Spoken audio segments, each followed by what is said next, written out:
What's going on, everyone? We got a quick episode here today. So I've been working with timelines and cinnamon machine cameras, and I don't know if this has happened to anybody else, but I felt like I should put this video out there.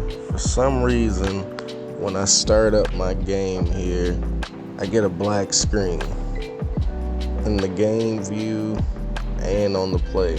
There's a black scene, but the game is still running in the regular scene view, and it took forever for me to figure out what was going on. If we go over to the cinnamon machine camera and go over to this render type in the inspector and switch that overlay to base, for some reason the scene comes back.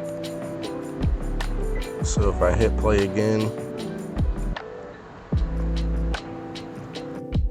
now I can play again.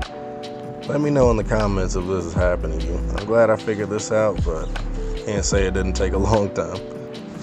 One more thing, I've seen that not every time that camera render type is shown, just try rebooting it and see if it comes back up. Hope this helps you guys out. Till next time, peace.